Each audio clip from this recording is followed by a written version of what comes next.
लाडकी बहीण योजनेचा लाभ घेतलेला आहे, त्याच्यामुळे सरकारला 162 कोटी रुपयांचा चुना लागलेला आहे। मी याआधी सुद्धा अनेकदा या संदर्भामध्ये आम्ही म्हटलेलं आहे की लाडकी बहीण योजनेच्या बद्दल चांगलं आणि वाईट दोन्ही पद्धतीचे ऑब्सेशन्स लोकांना झालेले आहेत आणि त्याच्यामुळे बऱ्याचशा कालावधी म्हणजे काही ना काहीतरी त्याच्यामध्ये काढायचं आणि ही स्कीम कशी चुकीची आहे तो एक प्रयत्न हा सातत्याने होत चाललेला आहे। आम्ही त्या संदर्भात आधी माहिती दिली की जे आम्हाला IT डिपार्टमेंटनी ही माहितीच्या अधिकारात म्हणजे डिपार्टमेंटनीच दिलेली माहिती आहे, ही काही नव्याने कुठं आलेली माहिती नाही आहे। ज्या वेळेला माहितीचा अधिकार हा डिपार्टमेंट किंवा त्या विशिष्ट विभागाकडनं किंवा त्या संबंधित सेक्शनकडनंच ती माहिती मागवली जात असते, जी आहे वस्तुस्थिती ती माहितीच्या अधिकारातून समोर आलेली आहे। त्याच्यामध्ये काही असं नाहीये की नव्याने काहीतरी शॉकिंग कुणीतरी शोधून काढलेला आहे। 12-14 हजारचा डेटा हा आम्हाला IT विभागाकडनं मिळालेला आहे।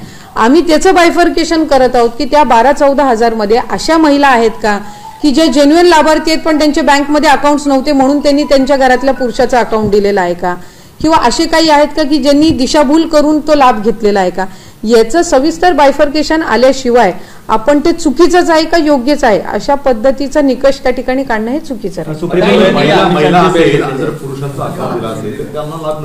नाही, साधारणपणे त्यांना क्रॉस व्हेरीफाय करावं लागेल। शेवटी महिलेचं अकाउंट हे महिलेकडेच असलं पाहिजे। त्यावेळेला 28 जूनला ही ज्या वेळेला योजना जाहीर केली 1 जुलैपासूनच फॉर्म्स भरण्याची इतक्या मोठ्या प्रमाणामध्ये होती। मला आपल्या माध्यमातून सांगायचं की 50 लाख असे अकाउंट्स आहेत ज्यांचं आधार सीडिंगच नव्हतं, जे या योजनेच्या निमित्ताने करण्यात आलं। म्हणजे त्याचा बेनिफिट त्यांना ह्या स्कीम पुरतच नाही, पुढेही त्यांचं जे आधार कार्ड आहे ते त्यांच्या बँक अकाउंटला सीडेड राहणार आहे। पण असे काही असतील ज्यांचं कदाचित स्वतःचं खातं नसेल, घरातलं एकच खातं असेल पुरुषाचं आणि त्यांनी ते त्यांच्या फॉर्ममध्ये भरलेलं असू शकते। काही असे असू शकतात की त्यांच्याकडे तो रॉ डेटा आलाय पण तो क्रॉस व्हेरीफाय आम्हाला ग्राउंड लेवलला करणं गरजेचं आहे। त्यामुळे या सगळ्या बाबी आहेत जिथपर्यंत आमच्याकडे त्या संदर्भातला फायनल डेटा आणि बायफर्केशन येत नाही, त्यामुळे त्याबद्दलची टिप्पणी किंवा एखाद्या कन्क्लुजनला आपण येणं हे काही योग्य राहणार नाही। त्यांनी जी काही भेट घेतली ही त्यांच्या खासदारांच्या समवेत त्यांचे काही स्थानिक प्रश्न असतील त्या संदर्भामध्ये घेतलेली असेल, त्याच्यामुळे ते राज्याचे देशाचे गृहमंत्री आहेत। देशाचे गृहमंत्री आणि जे सुप्रियाताईंच्या सोबत जे सगळे भेटले हे सांसद आहेत म्हणजे खासदार आहेत, त्यांच्या मतदारसंघातले काही विविध प्रश्नांच्या संदर्भात ते भेटलेले असतील, त्याच्यामुळे त्याच्यामध्ये अधिकचं काही भाष्य करणं हा माझा नैतिक अधिकार सुद्धा नाही। काल कॅबिनेट झाली आणि कॅबिनेटमध्ये डीपीडीसीच्या निधी संदर्भात चर्चा झालेली आहे, आता कुठं सूत्र ठरलेलं आहे, त्यामुळे ती अडचण दूर झाली का, कमी जास्त निधी भेटल्यानं? विषय निधीच्या त्या संदर्भातला नव्हता, म्हणजे वाटपाचा नव्हता, तो त्याचं व्यवस्थित पद्धतीनं नियोजन व्हावं आणि चांगल्या पद्धतीनं त्या स्कीम्समध्ये त्याचा 100% वापर व्हावा हा उद्दिष्ट त्याच्या प्रेझेंटेशनचा होता। आदरणीय राज्याचे मुख्यमंत्री देवेंद्र फडणवीस साहेब आणि दोन्ही उपमुख्यमंत्री काल शिंदे साहेब ठाण्यामधली जी काही परिस्थिती होती म्हणजे आपत्कालीन परिस्थिती होती त्याच्यामध्ये ते पूर्ण वेळ तिथं होते।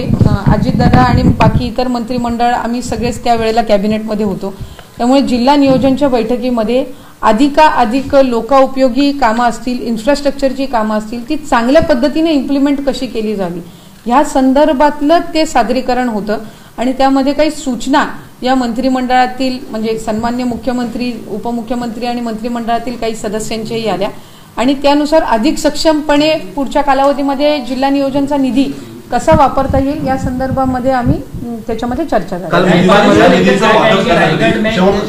या निधीचं वाटप करण्यासाठी तुमच्या जिल्ह्याला पालकमंत्री कधी मिळाले? नाही, त्याच्यासाठी वाटप करण्यासाठी पालकमंत्री असलाच पाहिजे अशा पद्धतीचं काही नाही। आज नाशिक असेल रायगड असेल स्वतः मुख्यमंत्री दोन्ही उपमुख्यमंत्री त्यावर लक्ष ठेवून आहेत आणि या गोष्टीचा मी उल्लेख याआधी सुद्धा केलेला आहे की पालकमंत्री जरी नसला तरी जिल्ह्यावर निधीच्या